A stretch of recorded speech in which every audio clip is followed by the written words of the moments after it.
Hey everybody, welcome back to the channel. HGM here with an update for one of my favorite ESO builds of all time. This is the solo 1-bar Stamina Nightblade Brawler build, an absolutely insane melee damage focused warrior with ridiculous amounts of damage over time and single target damage combined with great self-healing and 20k plus damage shields basically for free. Now this build and Nightblades in general actually got some very nice upgrades for the Deadlands DLC, making this build much stronger than it's ever been in the past, and it's also just a ton of fun to play. And I can't wait to get into this, so let's get started.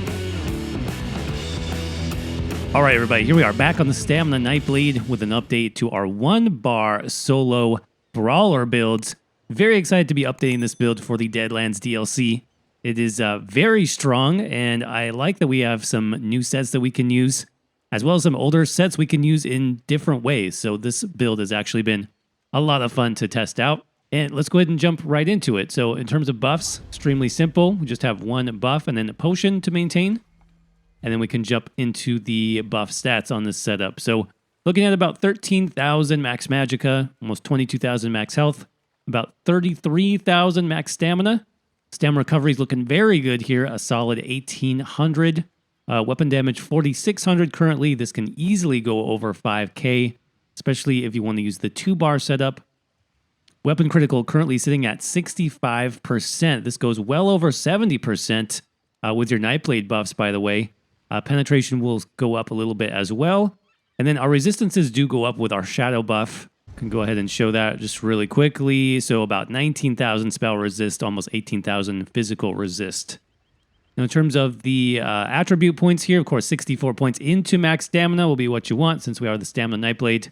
For the food, we got the Lava Foot Soup, and this is kind of dependent on your race. If your race doesn't have a lot of health, like let's say you choose Redguard or something like that, you might need to run Dubious instead for a little bit of extra health. But if you have like Nord or Imperial, this is a nice option. You can also get extra health through champion points, and this gives you a ton of stamina recovery and max stamina. So it's definitely a very nice food to run on this build. Running the Thief Mundus here currently for the extra critical rating. You could also use the Lover Mundus since this is a solo build. That'd be a nice option as well. Now, as far as the potion here, if you decide to go with the 1-bar setup, which is extremely simple, you will want a weapon power potion. If you go with 2 skill bars, then you can get away with just the basic trash stamina potions. That's totally fine on the 2-bar setup.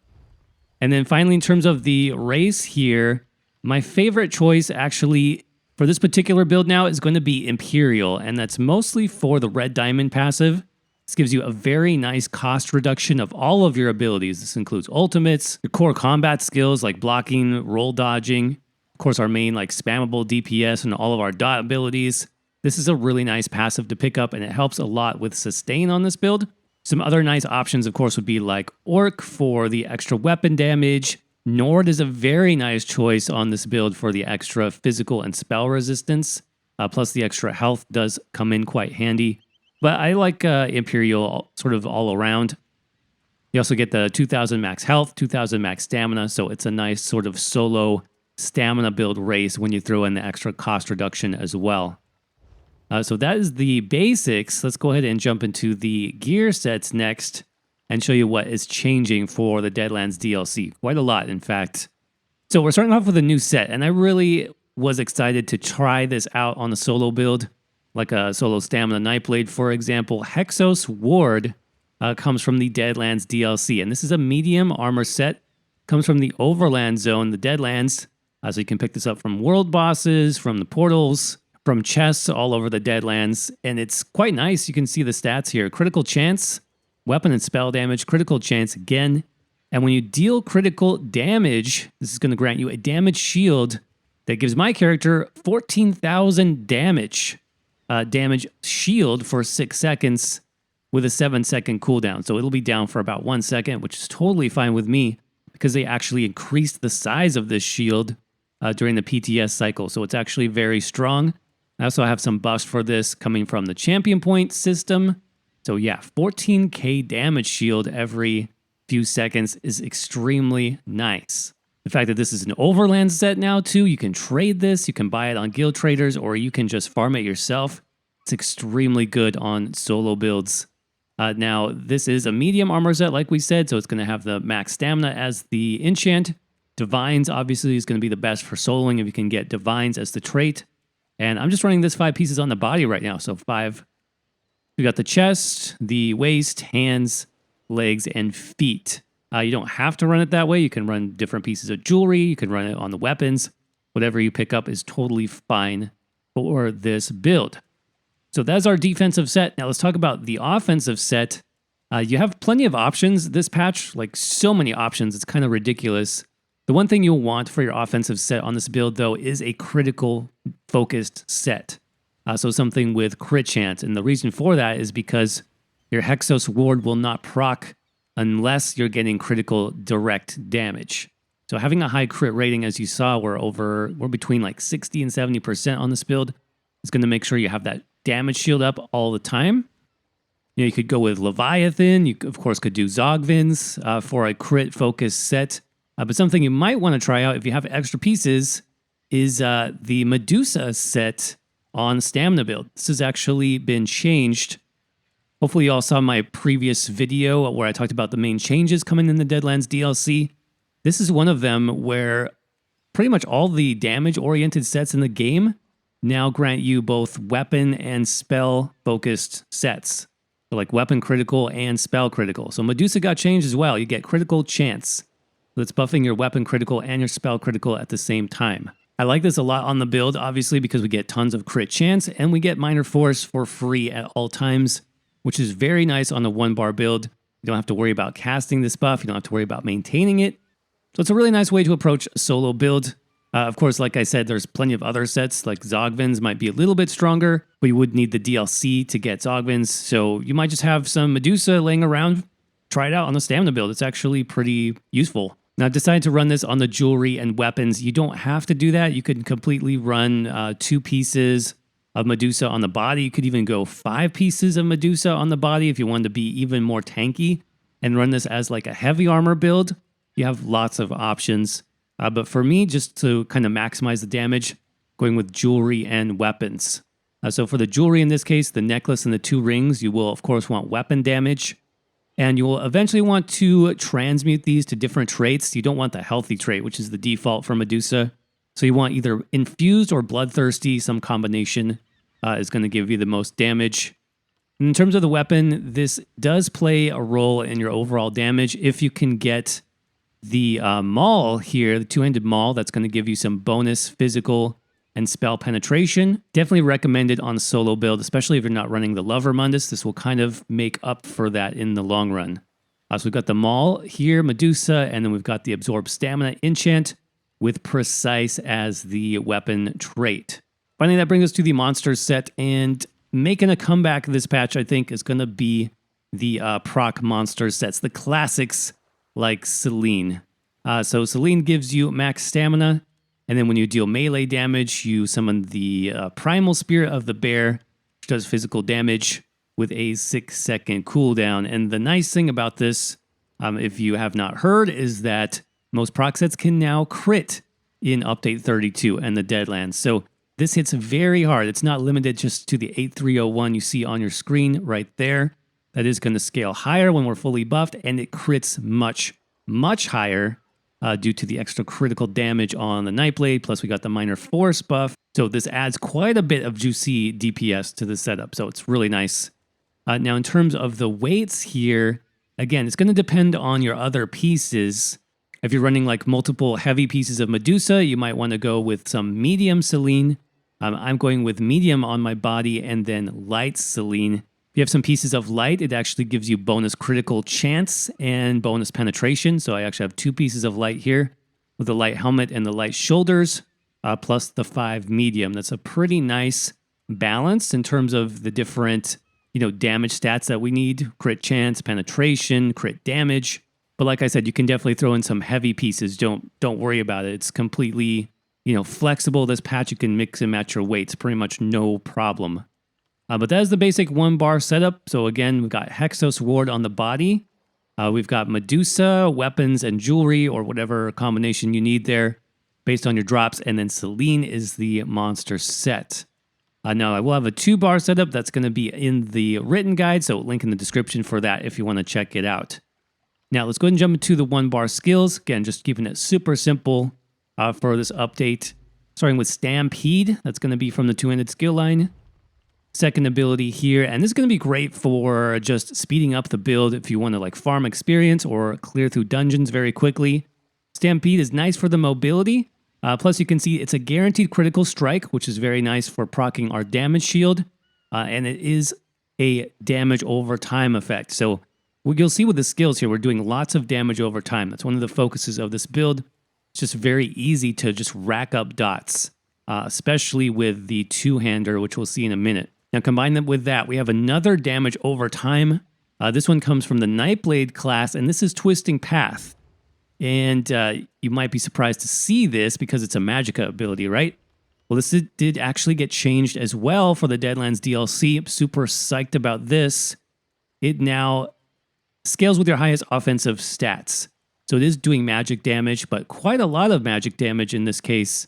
And the nice thing about this too is it procs our passives, or shadow passes, which are very good on the Nightblade. We'll look at those in a few minutes. But it costs Magicka, and that's great because it doesn't drain our main resource, right? As a solo build, one of your main concerns is going to be, do I have enough, gas in the tank? Do I have enough resources? And if you can cast 1 or 2 Magicka abilities as part of your rotation, it actually helps a lot. It helps you from running out of stamina. So this feels really good. Plus you get the mobility here just for moving around major expedition. 30% movement speed on top of all of our other, movement buffs. It's a really nice ability to have. Now, it is flexible. I would say if you are running maybe a more difficult boss you're trying to solo, you might need some more healing. In that case, you can pick up Dark Cloak in this position. Dark Cloak is really nice as a Magicka dump, right? Something you want to use your Magicka on. This got buffed in the Deadlands DLC as well. It gives you a lot of very strong healing over time, plus minor protection. So either of those magic abilities are going to be very good this patch. Definitely recommend you try them out. Next up is going to be a huge dot skill, and I love what they're doing with this. This is Carve from the 2-handed skill line. Couple changes recently with this. It now gives you the damage shield. So the same shield from Brawler here, about 6k damage shield for 6 seconds. The only difference is it doesn't scale up. The more enemies you hit, it's going to stay the same. So it is weaker, but it's still a damage shield. And remember, we have the 14k shield from the ward set. So we're over 20k damage shields on this build all the time, which is really, really strong. But the nice thing, though, in terms of damage, is it now stacks. The bleed stacks up to 3 times. So basically, you cast this 3 times in a row quickly. It's doing basically triple the damage, which is really great. I mean, it's really strong. It does a ton of damage, and it's easy to maintain. After you cast it 3 times, you only have to maintain 1 stack every 12 seconds. The duration got boosted as well. It used to be 10 seconds. Now it's 12. So this ability is very strong. Definitely recommend it for DPS builds, for solo builds. Check it out. It's a good addition to the build. Now, our main spammable, though, is going to be Surprise Attack. So that comes from Shadow skill line, Nightblade. First ability here.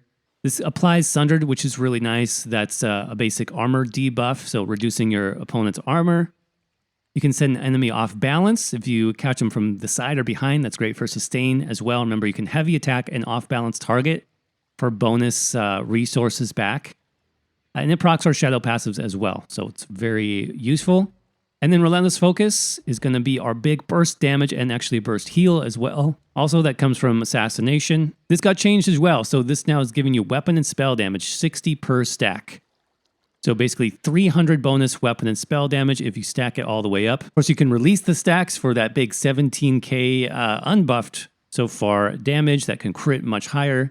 And then it heals you for 33% of the damage done. So we'll definitely be throwing that into our rotation for the extra damage. Of course, if you're not comfortable with that, you can just hold on to it for the extra weapon damage. It's really good that way too. And then our ultimate, of course, is going to be In-Cap Strike, again from Assassination. This does great damage. It boosts our overall damage by 20%, which is huge. You want to make sure you have all of your dots on the target. Then pop your ultimate because everything's going to shoot up in terms of your damage 20% more for 6 seconds. And then you also get some passive magicka and stamina back with your lights and heavy attacks. So that is the basic setup, really simple. And we can go ahead and sort of show off a basic rotation as well. Got a boss over here. So in terms of buffs, it's really just that Grim Focus, Relentless Focus. Keep that up and then keep your potion up. That's it. So we're going to start by casting our 3 dots, right? Our Stampede, Twisting Path, and then Carve 3 times to stack up those dots. Once all 3 of your dots are on, then you're just doing Light Attack Weave with your Surprise Attack, and that's it. When your Relentless Focus is ready, fire off the bow proc, and that's basically it. So let's try it out here. 3 dots. 1, 2, 3. And I'm going to stack Carve 3 times. There, I'm going to pop my ult because all my dots are down. Get my Relentless to proc. Let's recast my dots. Weave in that Surprise Attack. Use Relentless when it's ready. Apply my dots. They're all on.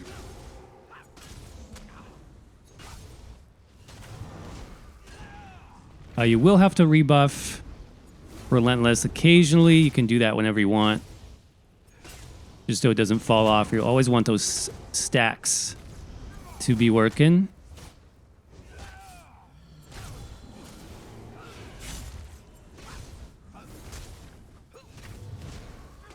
You can see with the shield, I don't need any healing at all. That's kind of the strength of this build. There you go. Really easy kills on this build.